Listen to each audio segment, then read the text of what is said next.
Hello, everyone. Welcome back to the Sports Vault. Jersey Joe Archino back here. Reports out there that the Cleveland Browns are set to part ways with Johnny Manziel in March as soon as they can do so.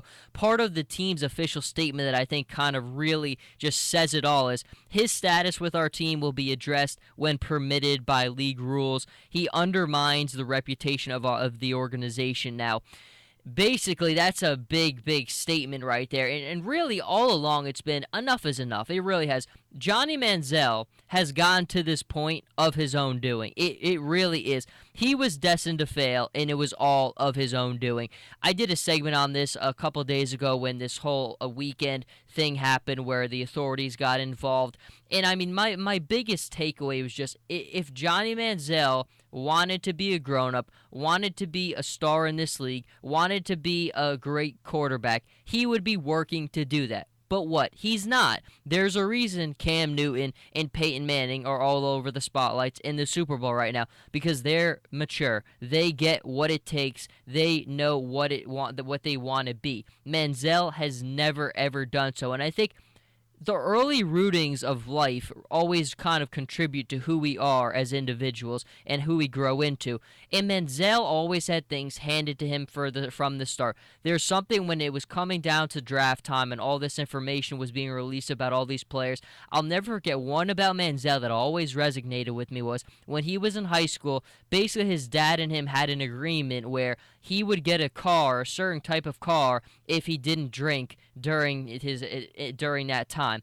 And that right there, I mean, the fact that you would have to make that bargain to stay focused and committed to what you want to call your career one day is almost inexcusable. I mean, that shows you right there. Priorities really matter in life. Some people have them, some people don't. Johnny Manziel has never had his priorities right, and I think we all kind of feel the same way. I don't really want to hit this over the head too much. We all kind of understand Manziel is a clown. He's never really had it together. I mean, there are stages to a train wreck. He kind of fits that bill in every single way. He's never taken his sport serious enough. I mean, if he really wanted to be doing this the right way, he would be. I think it's as simple as that. If you want something bad enough in life, you will work to make it happen. You don't always succeed, but you're going to put in the effort to at least try to make that happen. And Manziel has just never done that.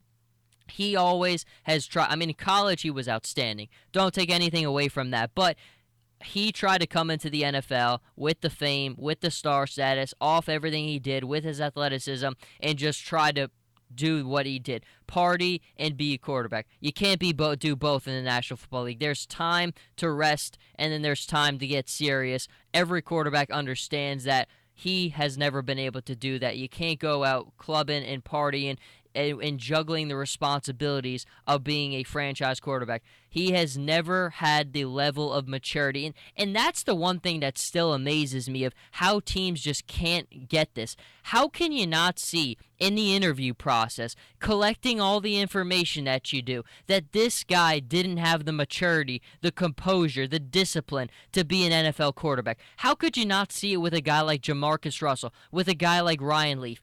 Teams don't get it sometimes. The Browns are in a bad position themselves for even having taken the gamble and trading picks to get this guy. And now what's going to happen? They're going to cut him as soon as they can in March. And that's what they have to do. You know, they're in a position now like the Dolphins were where if you don't have a quarterback, you just got to keep drafting them until you can find them.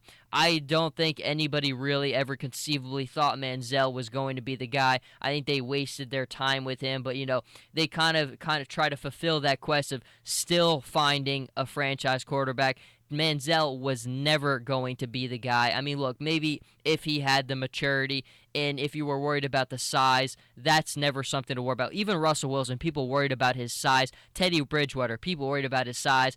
I don't worry about that. If you have the composure and you have the maturity and the discipline to play the position and you're going to put in the work, everything else will take care of itself. Manziel has never had any of those easy attributes. I mean, You can work at your game. You can work at being a better pocket passer, understanding the game. That's what coaches are there for. They'll get you to where you need to be if you meet them halfway. Manziel, again, it's really easy. He's never had the discipline. He's never had the maturity. Those traits are formed early in life, and early in his life, everything was handed to him. He never had to work for it. Cam Newton had to work for things in life. Peyton Manning had to work for things in life. That's why they're in Super Bowl 50, and Johnny Manziel is all over the tabloids and is currently really it's sad almost, because this is a train wreck. His life is a train wreck. If you follow the stages to all the famous people who've ever had train wrecks in life, they've kind of followed patterns that are similar to this. Johnny Manziel is just a complete mess, top to bottom. And if you're the Cleveland Browns, the day that you can do it, the second you can do it, you got to cut ties with him. But, just another report out there. I have another segment. You can pull it up on YouTube the other day where I kind of talked about the psychoanalysis of Johnny Manziel, because I just think, like I said during this one, those kind of traits that have inhibited him from taking things seriously and doing things the right way to be a good quarterback were formed early in life, and the red flags were always there, which again still ceases to amaze me how NFL teams can always just make this stuff all evade by them, because it's all there. If you look at things rationally and you put the pieces of the puzzle together, the writing was always been on the walls about Johnny Manziel, and it's the Cleveland Browns' fault for even having dealt with him. But you know what? Now it will be a different day in Cleveland, and we'll certainly see who the new man will be there. Maybe it will be addressed in the draft, but certainly there are a lot of questions that need to be answered for that organization. They all start with cutting Johnny Manziel. Until then, though, Jersey Joe Archino here with the Sports Vault. You can follow me on Twitter at Joe Archino, on Instagram, Jersey_Joe_Archino, and I'll be back next time.